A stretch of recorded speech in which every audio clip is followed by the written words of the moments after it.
Pronto, vamos lá, pessoal.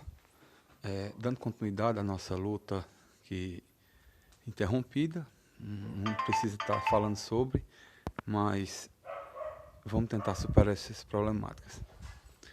Daí, assim, a gente falou sobre os elementos históricos, a gente destacou muito sobre o que aconteceu lá na era antiga, lá antes de Cristo ainda, onde se tentava conhecer, se tentava saber como é que se dava a herança genética. Como que o indivíduo recebia uma determinada carga e influência de ancestrais.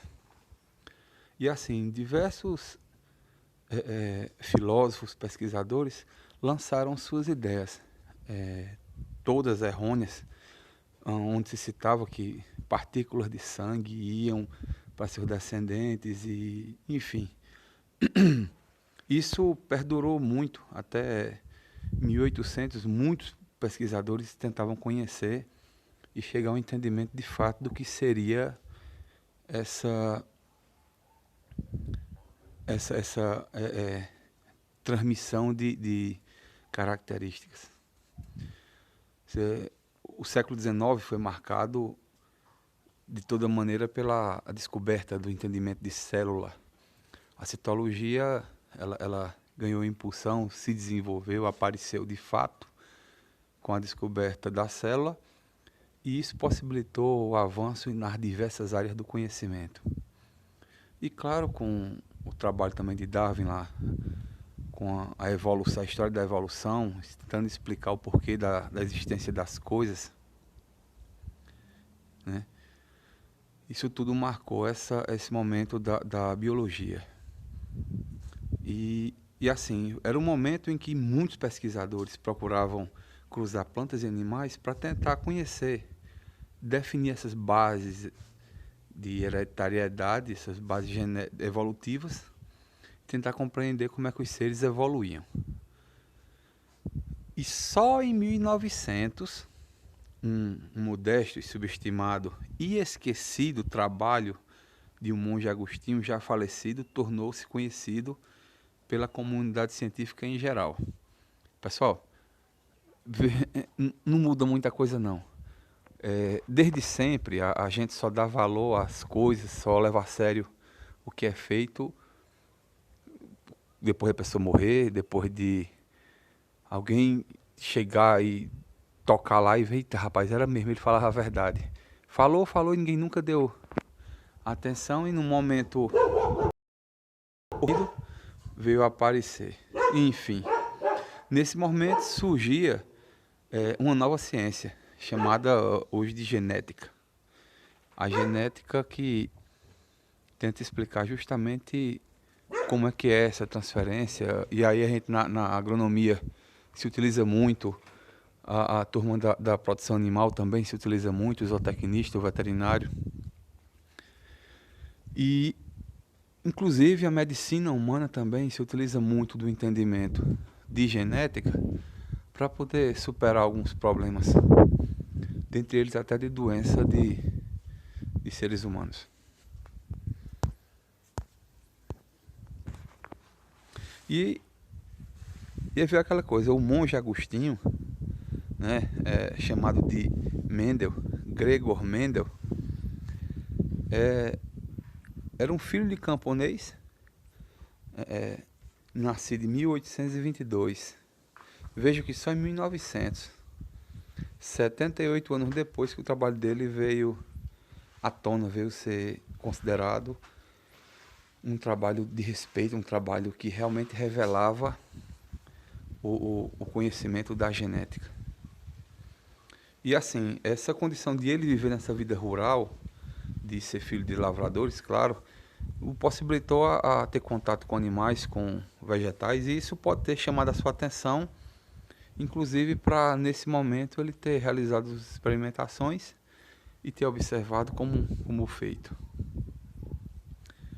Aos 21 anos ele foi para o monastério, o que seria um convento para as meninas, e daí ele vê o que acontece.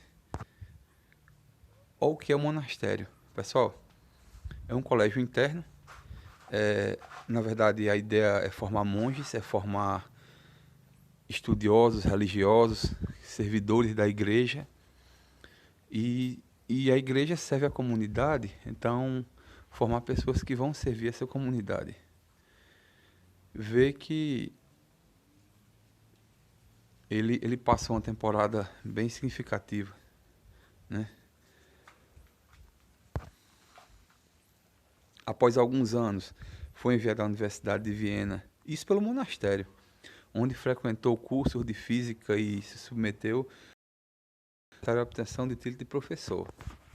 Mesmo sem conseguir esse título, ele retornou para dar aula, para lecionar no monastério e se dedicar a essa pesquisa que tratava de cruzamentos de animais e plantas.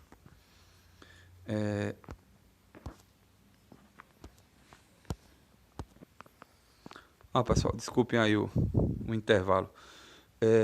Mendel iniciou os estudos dele com animais e vegetais, só que nesse momento ele foi proibido de utilizar animais devido ao pessoal naquela época não compreender essa necessidade e achar isso imoral.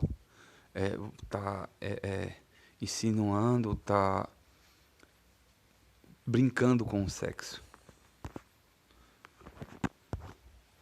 Mandaram ele parar, certo? Daí ele fez o experimento com várias espécies lá no jardim do monastério. E foi nas ervilhas que ele obteve o sucesso. Os experimentos propriamente dito começaram em 1856 e terminaram 8 anos depois, após uma análise de cerca de 10.000 plantas. Já pensou? Os resultados da pesquisa foram apresentados em 2 momentos e foram publicados. Mas é aquela coisa, era um mongezinho, um professor que não era filho de família burguesa e não tinha na sua bagagem nenhum nome forte, que eram as duas coisas que valiam nada, que valem até hoje. Se você for filho de doutor fulano de tal, do ministro, do deputado, visto. Se você tiver um nome poderoso na sua família, também funciona.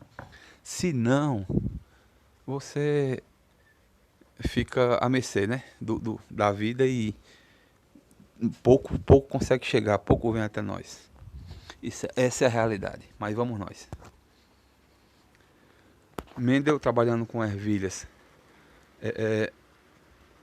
Ervilhas não era porque ele queria, achava bonito, gostosa, porque pensava em ganhar dinheiro com ervilhas, não.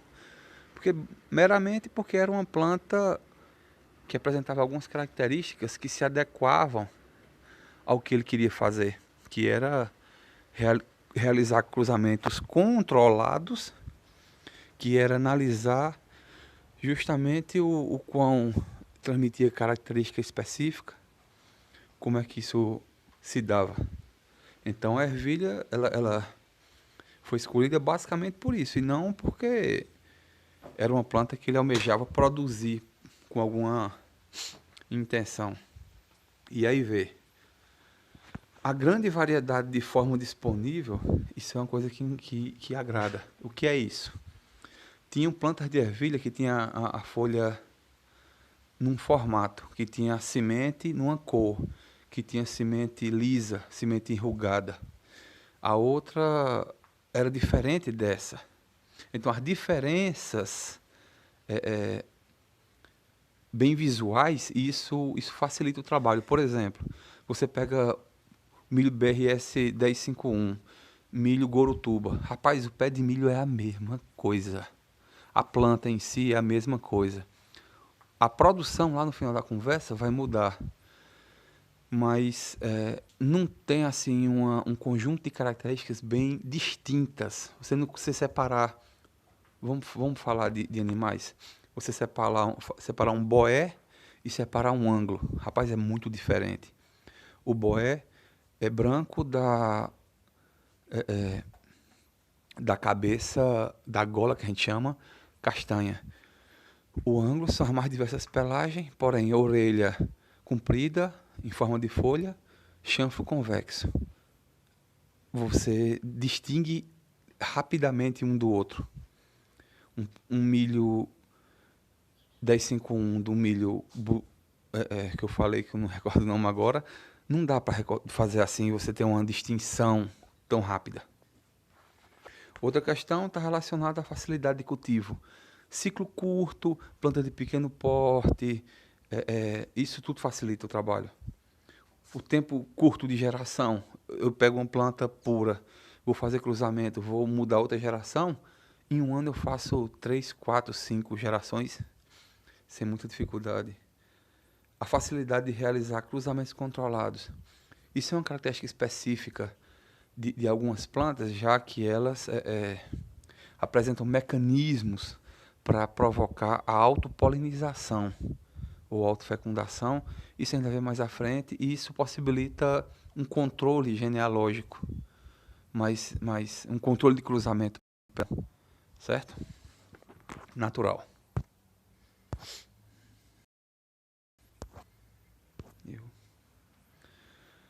E assim, ó o porquê aí do controle, pessoal. A flor da ervilha, ela é uma flor completa. Você tem lá, ó, as pétalas, claro. Inclusive, essas pétalas, se você observar essa seta cinza no canto esquerdo, ela está justamente demonstrando que foi aberta. Essas pétalas elas envolvem, perdão, todo o aparelho reprodutivo masculino e feminino. E o aparelho masculino, aí, os estames, onde tem os grãos de pólen, compõe o androceu, e ao lado o pistilo, ou o gineceu, que é composto por óvulos,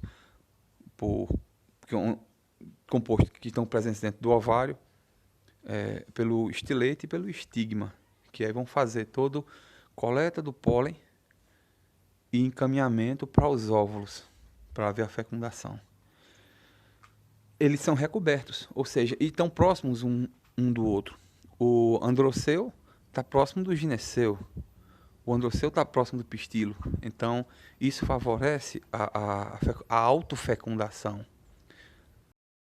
A planta fornecer gametas masculinos e femininos e possibilitar a fecundação.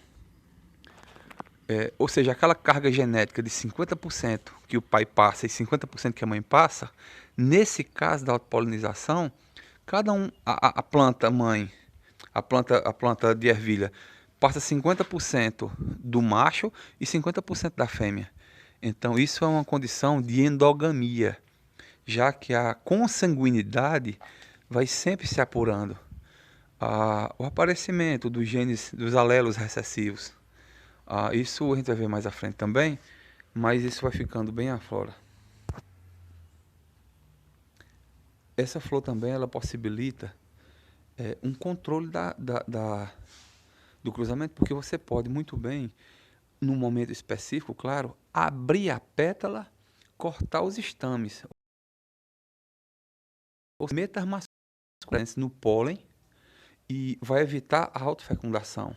E nesse mesmo momento você vai lá, pega o grão de pólen da planta que você quer usar como um indivíduo paterno e coloca lá no gineceu, lá no pistilo da planta que quer realizar o cruzamento.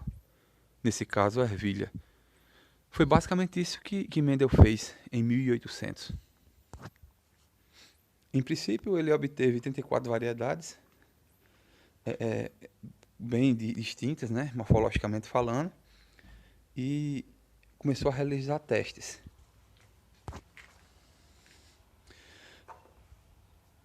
E assim, ele testou o seguinte: a primeira coisa que foi feita foi cultivá-las, colher as sementes e plantar novamente. Pois já se as sementes conseguissem reproduzir uma planta semelhante à planta anterior, era justamente o que ele chamava de linhagem pura. O que é isso? É uma planta de ervilha que tem semente verde e rugosa. Essa planta ela tem que imprimir, já que ela faz autofecundação, ou seja, já que ela não recebe nenhum tipo de cruzamento, ela precisa imprimir na sua sucessão, na sua geração filial, indivíduos com a semente verde rugosa, certo? Isso foi o que ele chamou de linhagem pura. Mais ou menos assim. Um exemplo de variedade pura de linha pura. Eu tenho uma ervilha com um comprimento de caule longo e posição de flor terminal e vagem inflada, de cor verde. Isso é a planta A. Já do outro lado, comprimento do caule curto, planta menor, posição da flor axial, numa inserção entre os ramos, não é na ponta do ramo, é entre os ramos, no ponto que ele sai, lá nas gemas axilares. A posição da flor axial, a vagem na forma deprimida e com amarela. Vagem inflada, vagem deprimida é o seguinte: quando a vagem ela tá bem, tipo cheia de ar, isso é inflada. Quando ela tá bem justinha, colada na semente, ela é deprimida. E são características que para a produção influencia no momento do processamento, e não vai caber a gente agora, mas eram características de cada uma dessas ervilhas. Então, cada uma dessas, se você plantá-las e elas se autofecundar, ou seja, se elas mesmo fornecer para ela os 50% cabido ao macho e 50% cabido à fêmea, gametas femininos e masculinos, os indivíduos nascentes seriam puros, seriam idênticos aos anteriores, aos seus ancestrais, à sua geração paterna. Mendel escolheu as 7 características a serem estudadas, cada uma delas apresentando 2 estados contrastantes, de fácil classificação. Isso é mais ou menos o seguinte: por exemplo, forma da semente, ou era lisa ou era rugosa. A condição contrastante era essa ou era aquela. E observem, pessoal, que a semente lisa você consegue distinguir ela muito da semente rugosa. Assim como a semente amarela da semente verde. E essas outras na sequência. Essas características contrastantes é justamente para poder facilitar a visualização do que aconteceu após o cruzamento. Forma da semente, lisa rugosa, como já falei. Cor da semente, amarela e verde. Cor de flores, púrpura e branca. Forma de vagem, inflada e deprimida. Ficou errado aí, perdão. Cor da vagem, verde e amarela. Posição das flores, axial e terminal. Altura da planta, alta e enã. Observem que são características bem distintas. Ou é isso ou é aquilo. São 2 extremos bem claros. Bom, essa parte de como o Mendel analisou os resultados, a gente vai ver no outro momento, no outro vídeo, tá? Valeu, pessoal. Bom estudo.